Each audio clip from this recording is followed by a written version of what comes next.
Well, good morning. We're here at the State Emergency Operations Center. I'm here with Executive Director of the Florida Division of Emergency Management, Kevin Guthrie, Jared Perdue, our Secretary of Florida Department of Transportation, and Major General John Haas, our Adjutant General for the Florida National Guard.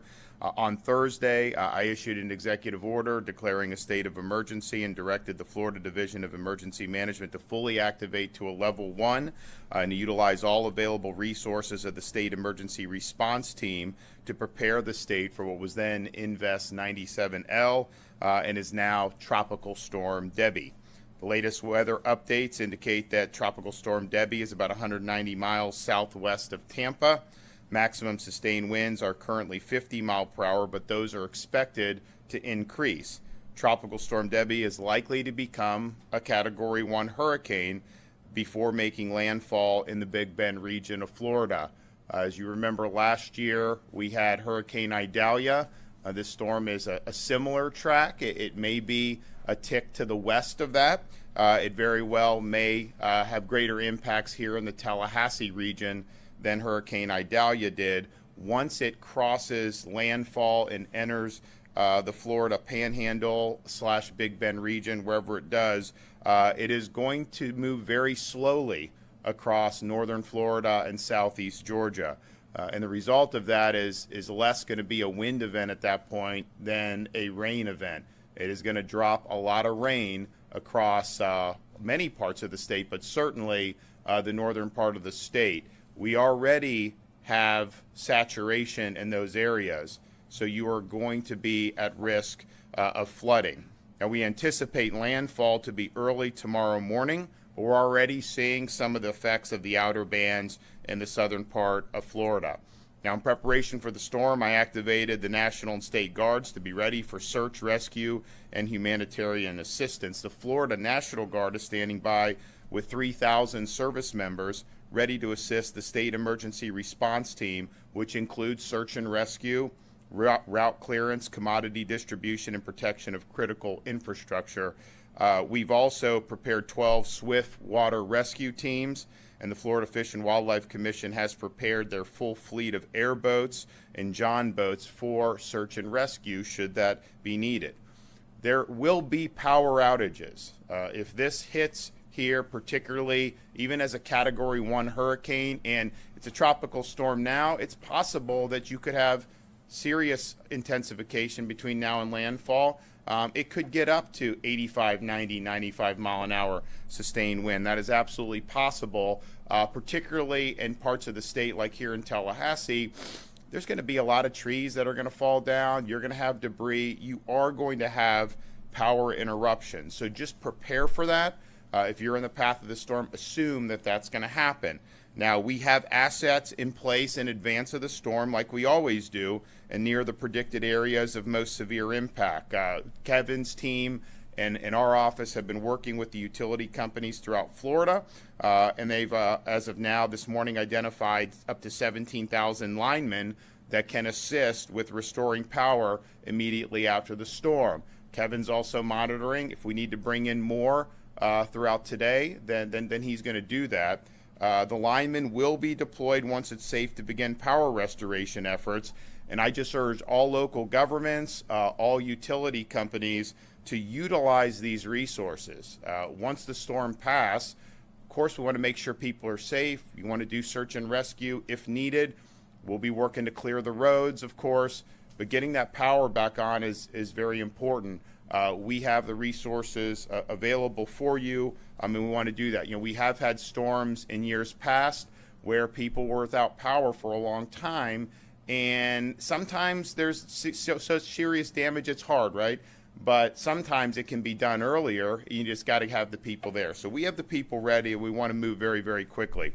We've also pre-staged over 30,000 bottles of water, over 160,000 meals, and nearly 14,000 tarps in the parts of Florida where we expect impact. We've also are in the process, we have constructed and are going to continue to construct flood control devices at utility stations as well as schools and other locations. First time we've ever done this with utility So they have substations. We're going to have a lot of water. If those substations flood, that's going to cause power interruption. So Kevin and his team have provided those. We think that that's going to be able to mitigate some of the power outages that we're going to be doing. That's the first time Florida has ever done the flood control devices at utility stations, and we have had a few local communities that have really embraced it, and it's been effective. So we're happy to be doing that. We do have, of course, shelf-stable meals, other types of sustenance that will be available for folks should that be needed. Now, the Department of Transportation has staged resources in secure locations in proximity to the projected path of the storm. They are committed to a very rapid response once it's safe to do so. They have 1,200 generators to support traffic signals and emergency power needs for the transportation system. 70,000 water pumps are staged, and there's hundreds available to help with the roadways, but also help with areas that are under flood. And there are going to be some areas that are going to flood as a result of this storm. They have 230 pieces of heavy equipment and trucks to support cut and toss operations to allow for response personnel to reach impacted areas. 120 bridge inspectors located throughout the state to respond and reopen bridges following the passage of the storm. 120 cut and toss crews to clear roads and interstates from debris, and 150 additional crews to assist with various emergency response efforts, including damage assessments, flooding, traffic signal restoration. FDOT has already been clearing roadways and shoulders over the last few days. And of course, FDOT has been helpful with clearing the way so that the power companies and the crews can get in and restore power. Now, this is a storm that's potentially dangerous. Residents should be finalizing all of their preparations now. We are seeing already some of the impacts from the far-flung parts of the storm. We anticipate tomorrow we're going to see it make landfall. It is potentially going to meander across that North Florida, South Georgia border at a very slow pace. And so that means there's going to be a lot of water.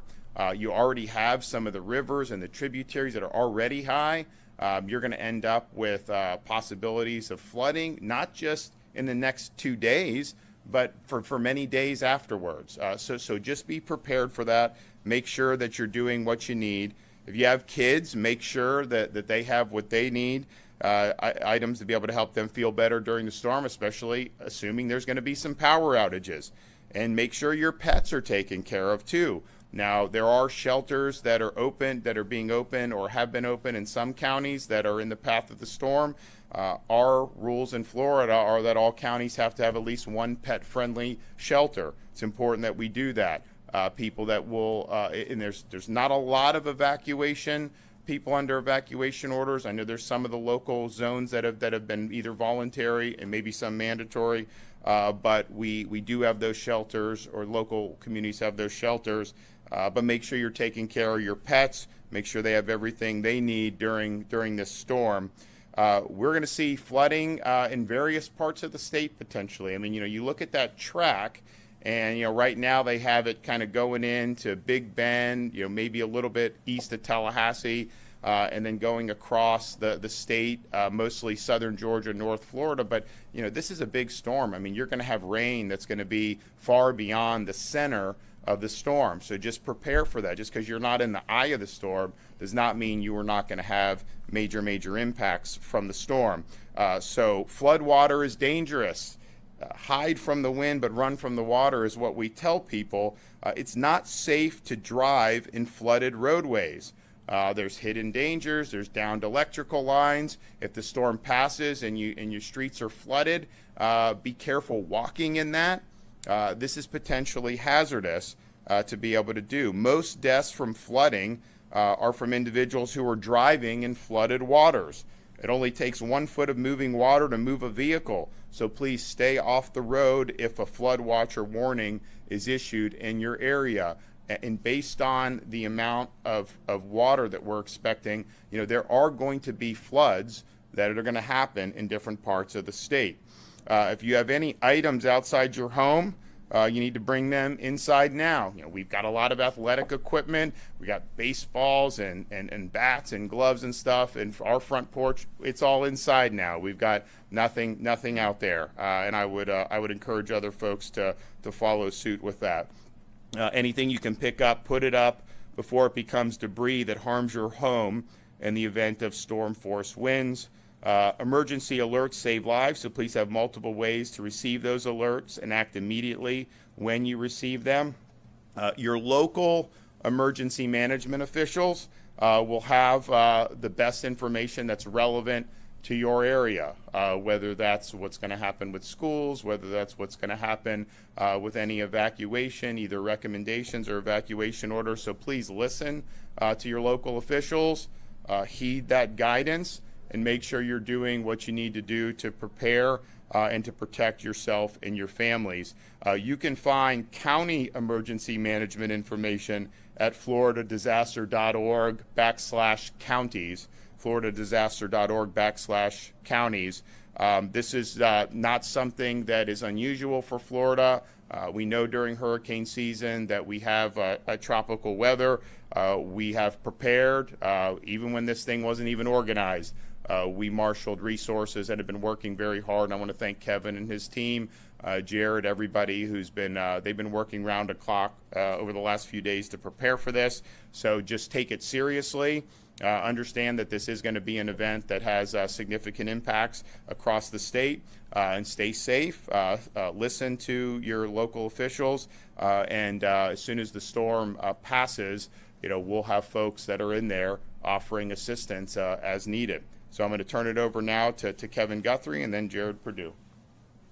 Thank you, Governor. Again, as always, Governor, thank you so much for your steadfast leadership and swift action on this. Again, it's very easy for us to do our job here at the division when the governor gives us 48 to 72 hours to get ready. We were able to fully deploy the Florida National Guard and have them in place on scene before the storm makes landfall, and that's very, very crucial to doing that. So again, thank you, Governor, for your leadership on that. I'd like to start by sharing what I typically emphasize about tropical systems. Each tropical system brings unique circumstances, and you can't respond the exact same way to each and every one of them. This is certainly true with this particular storm. 2 days ago, this was just going to be a rain event. Now we have a wind and a rain event, but the winds are going to subside pretty quickly once it makes landfall, and then we're going to be into a catastrophic rain situation where we have situations in Florida that will receive 15, maybe as high as 20 inches of rain. That being said, please rest assured that the men and women of the State Emergency Response Team are the best of the best. They have been diligently working since last week and through the weekend to ensure that the state is ready to respond to your needs. The State Emergency Response Team has logistical staging areas set up in Duval, Jackson, and Marion counties to ensure we can get requested resources to communities quickly and as soon as it's safe to do so. As the governor said, Tropical Storm Debby is set to become a hurricane by tonight before it reaches the Florida Big Bend coast. I was talking to our meteorologist this morning, and again, there is a 1 in 3 chance that this may have a rapid intensification. So I want people to make sure they're paying attention to the updates. Those updates come from the National Weather Service at 11, 2, 5, and 8 around the clock, 24 hours a day. So please make sure you're tuning into your local meteorologist, your local National Weather Service station, the National Hurricane Center, your local emergency manager, and or the State Emergency Response Team. Please I'd like to remind residents to not focus on one forecast cone. The hazards in this situation are going to be tornadoes, strong wind gusts, inland flooding, and possible impacts well outside of the center of the storm. We had our first impact last night at around 9 p.m., and that was a tornado warning for the areas of northern Broward and southern Palm Beach. So please, again, we're starting to see those. Make sure you're aware of them. As we said, this system could produce up to 18 inches of rain across portions of northern Florida through Friday morning. Please remember that storm surge, tropical storm, and hurricane warnings mean that these impacts are likely expected in the next 36 hours, and we already have those storm watches and warnings up. Storm surge can cause water levels to rise very quickly and flood large areas, sometimes in just minutes. And you could be left with no time to take action If you haven't already evacuated as instructed, the time to do that is now.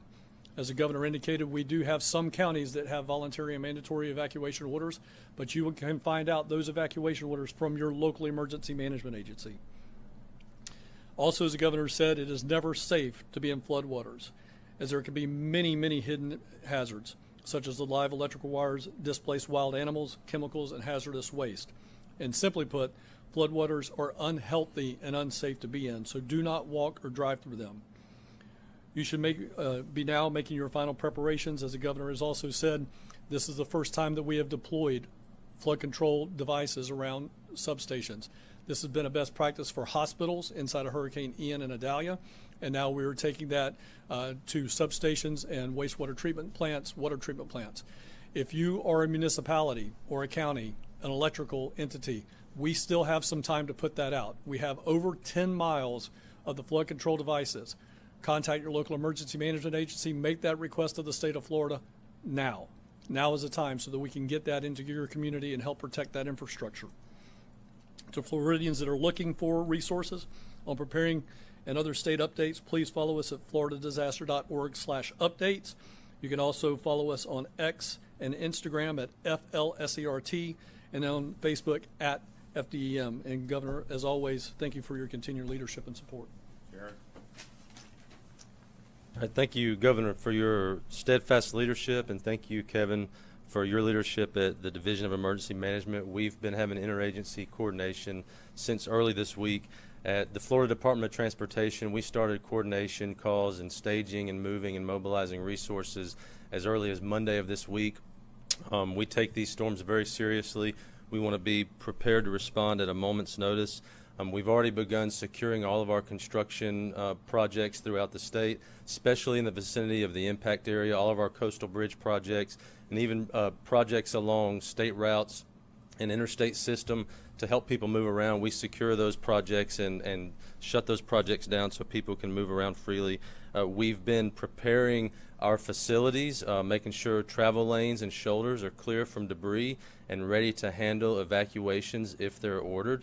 We've already extended our Road Ranger Service Patrol to 24/7 operation to facilitate people safely moving around and getting where they need to go.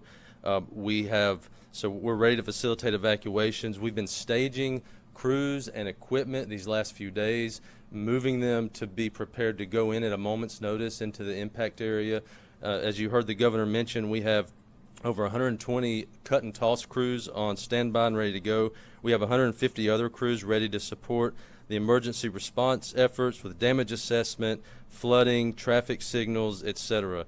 These resources are prepped and staged strategically so that we can respond quickly.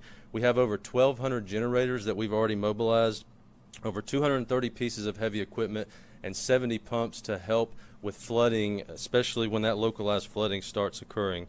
We have drone teams, we have Starlink devices, we have connectivity, and we're ready to go. We're also preparing our bridges. We're watching them very closely when it comes to bridges.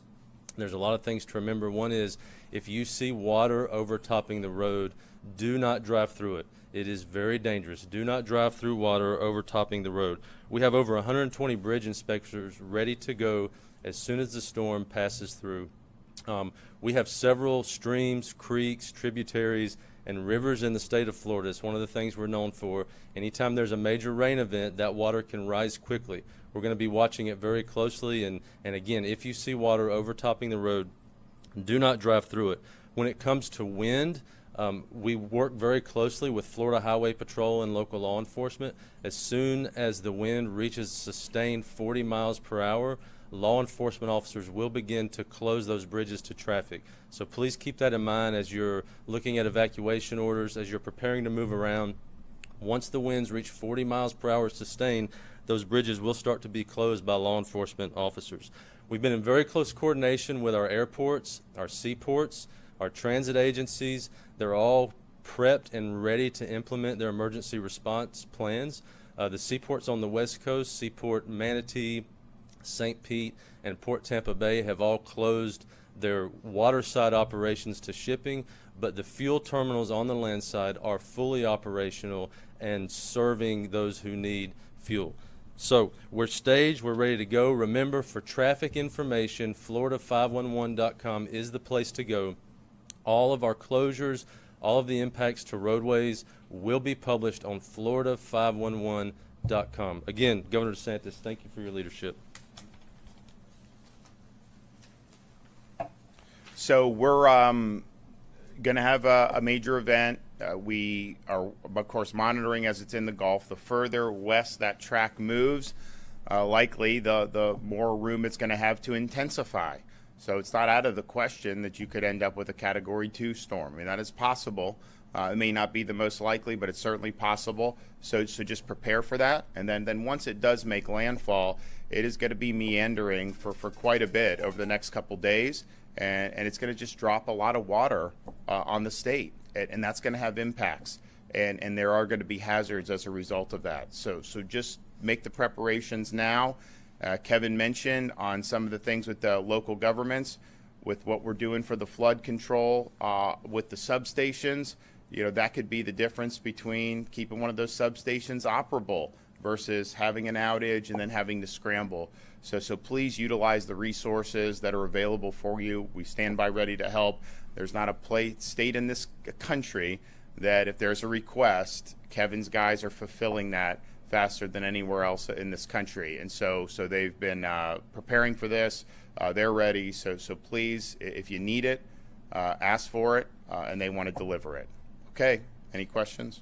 I would ask, obviously this area, it looks like we're going to get the brunt of it. And as you know, we're already traumatized from the May 10 storms and tornadoes. And here we go again. I guess what's the best thing to tell the residents of this area in terms of how prepared you all are and what they can do specifically to make sure that they are individually or their families are prepared? Well, we recognize when you're talking about an area like Tallahassee, there's a lot of trees. People like the trees, but hurricanes, that's a lot of opportunity to have debris flying around. That can impact roadways. It can create dangers in of itself, but it also makes it more likely that you're going to have power interruptions. And so what Kevin and the team have done, they've mobilized, working with the power companies, linemen. They may be bringing in some from out of state even, if that's necessary. And I think what we want to avoid is, I think it was Hermine, what was that, 2016, where it was like people were without power for weeks. We have mutual aid. We've done it. When the local utilities accept it, this stuff can be put back online much quicker. So I would just say, whether it's Tallahassee or anywhere else, accept the mutual aid.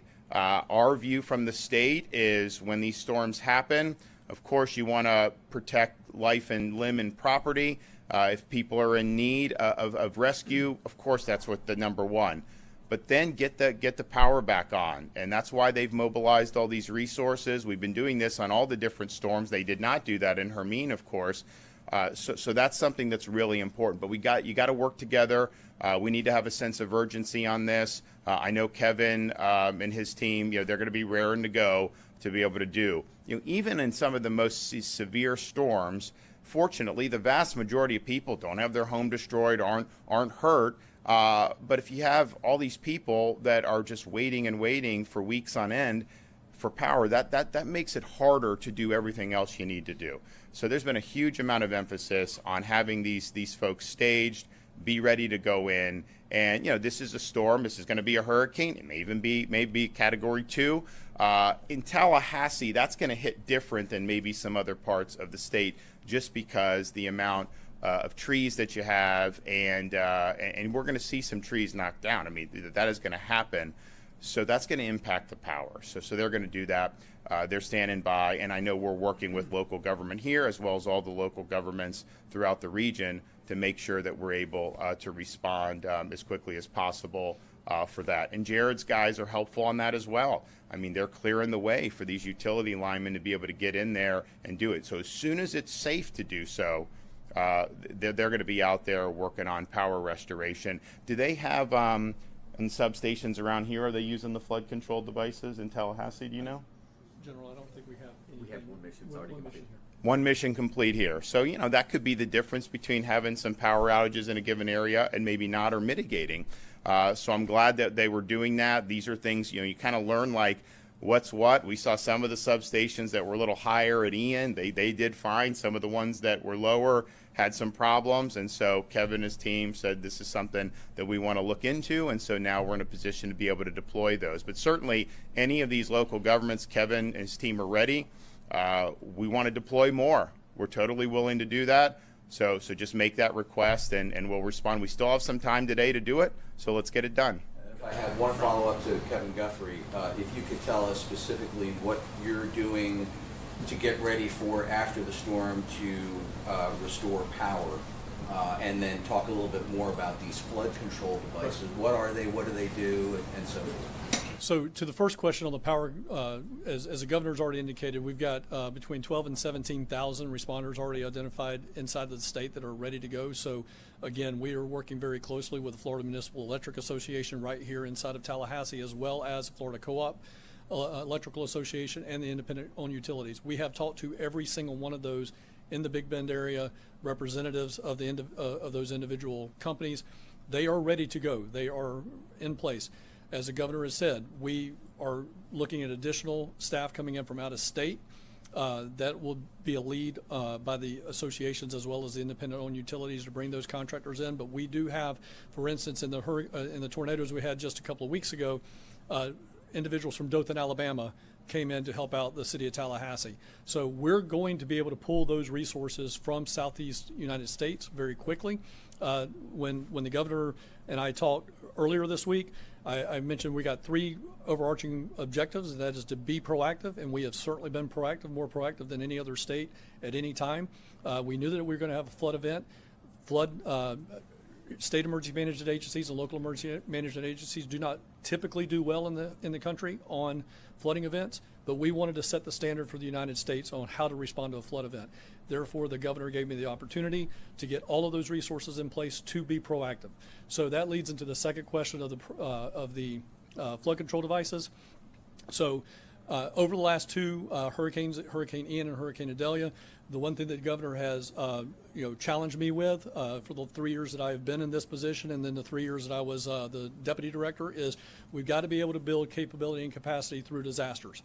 And that is his quote, that is his leadership. We have done that. So over the last 2 disasters, we have been able to get 7 miles of this flood control system. We have another 3 miles on top of that, so we are over 10 linear miles. So this is tubing that we put water into.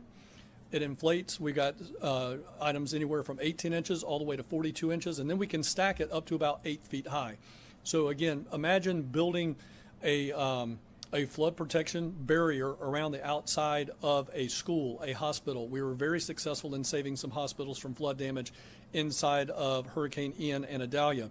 So now we're going that next step, that we have more of this flood control device. We're putting it around substations. For example, Clay Electric inside of Clay County has been purchased this quite some time ago, and I would argue go and find a location in Clay County that has lost a substation due to flooding. It hasn't happened in years. That's because they're using this system. So that was a best practice we noticed in a smaller county. We were able now to duplicate that, what they're doing in Clay County for the first time underneath the governor's leadership, to actually put this around not only schools and hospitals, but the substations and wastewater control facilities and water control facilities. This is going to help us respond to and recover more quickly. It will also cut down the amount of damage that happens to that public infrastructure, which again was our third objective.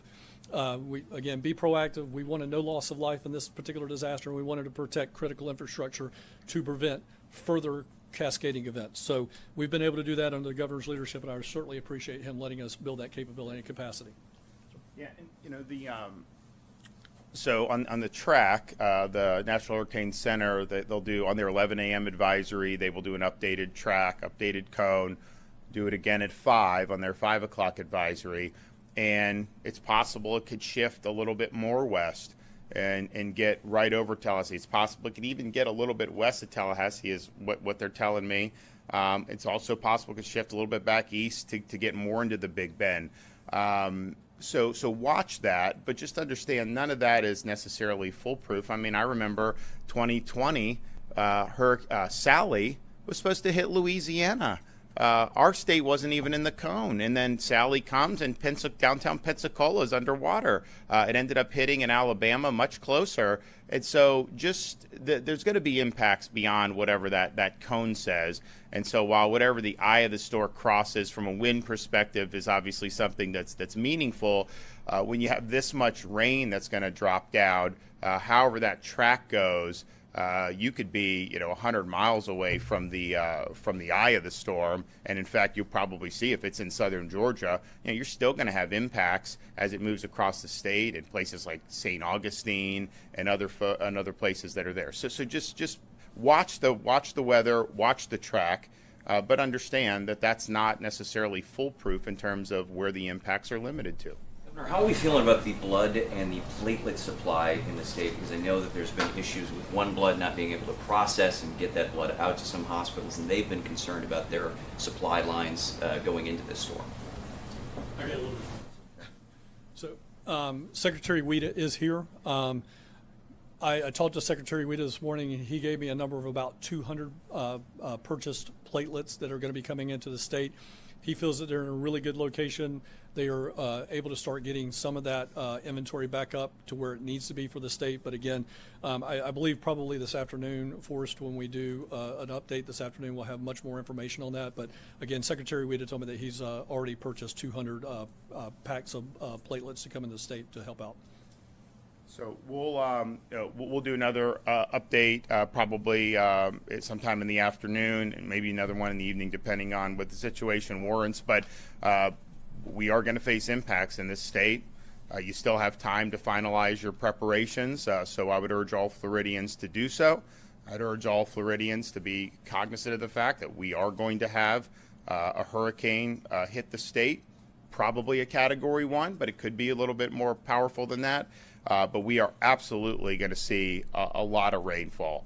We are going to see a lot of saturation. We are going to see flooding events. Like that is going to happen. There's also going to be power outages. That will happen. And we've mobilized a lot of resources to get the power back on and help the local communities do that. And we're proud to play that role to help facilitate that. But there will be some level of interruption. So just prepare for that and make sure that you're making whatever arrangements that you need to be able to handle that. So we will be back with more later today, but I want to thank everybody here. They've been working very hard for the last days around the clock to be prepared, and this was when this was still a disorganized invest. We weren't sure whether it was going to necessarily lead to what it is now, but I think we always want to be prepared and hope it doesn't happen. Then just kind of wait. So these guys were very proactive, and I think we're in a good spot.